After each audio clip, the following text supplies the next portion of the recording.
नमस्ते दोस्तों।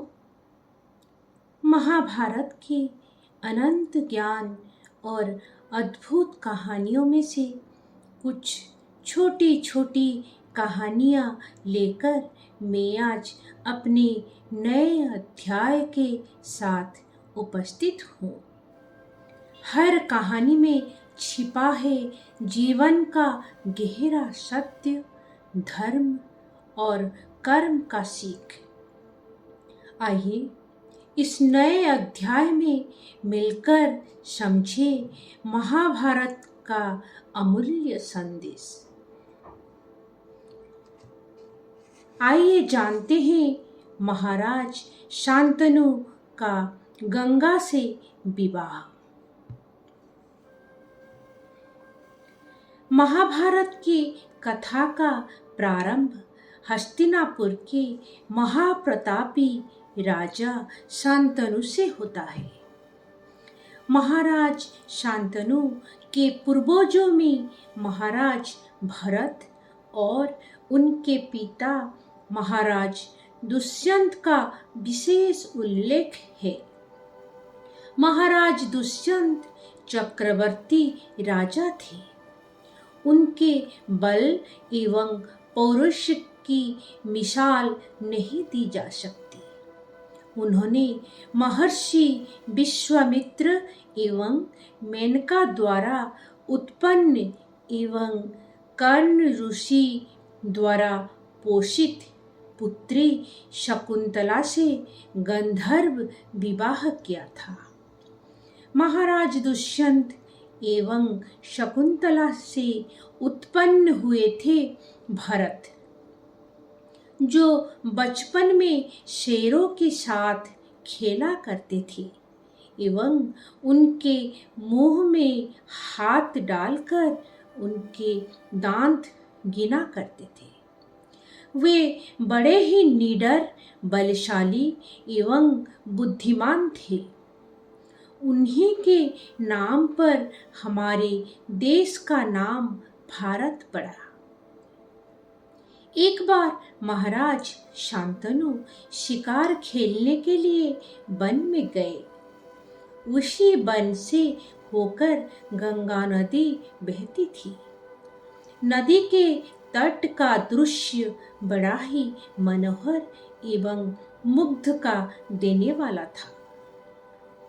तब महाराज शांतनु ने नदी किनारे रथ रुकवाया और उतरकर वहीं टहलने लगे।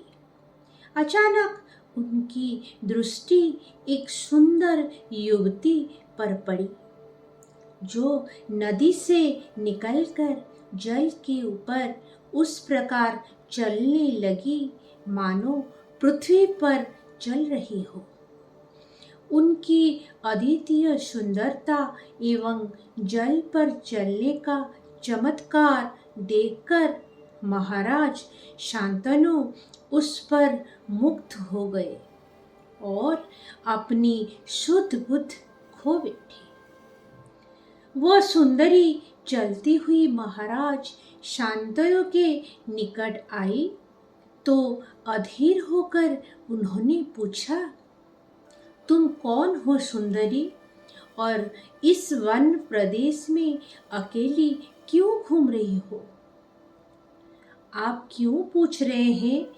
खनकते स्वर में सुंदरी ने पूछा। उसकी मधुर आवाज सुनकर तो राजा शांतनु और अधिक बेचैन हो उठे और बोले, हे मधुर भाषिनी, तुम्हें देखकर मैं अपने होश खो बैठा हूँ। मैं हस्तिनापुर का शासक शांतनु हूँ तथा तुमसे विवाह का इच्छुक हूँ। मैं आपका प्रस्ताव स्वीकार कर सकती हूँ राजन, मगर मेरी 2 शर्तें हैं। कैसी शर्तें देवी? जल्दी बताओ, हमें तुम्हारी हर शर्त स्वीकार है। मेरी पहली शर्त तो यह है कि आप मुझसे यह नहीं पूछेंगे कि मैं कौन हूँ, अथवा कहाँ से आई हूँ।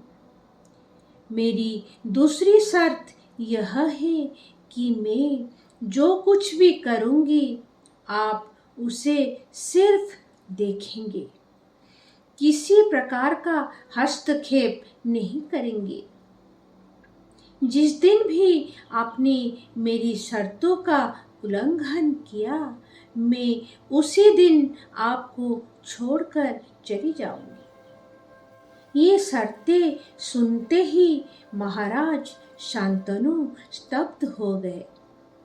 ये शर्तें सामान्य स्थिति में उन्हें किसी भी कीमत पर स्वीकार ना होती, किंतु इस समय वह सुंदरी के सौंदर्य ने उन पर जादू किया हुआ था।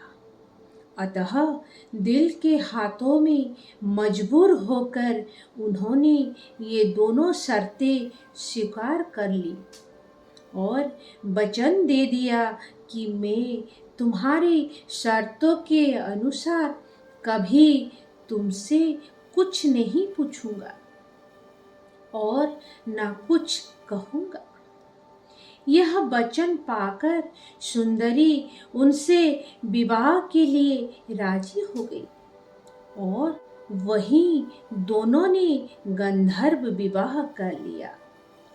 क्योंकि वह सुंदरी महाराज शांतनु के गंगा किनारे मिली थी, इसीलिए उन्होंने उसे गंगा नाम दिया और अपने महल में ले गए।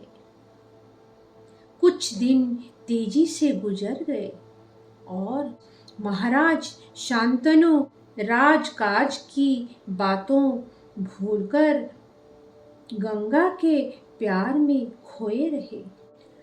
दोस्तों, आपको यह छोटी सी कहानी कैसी लगी?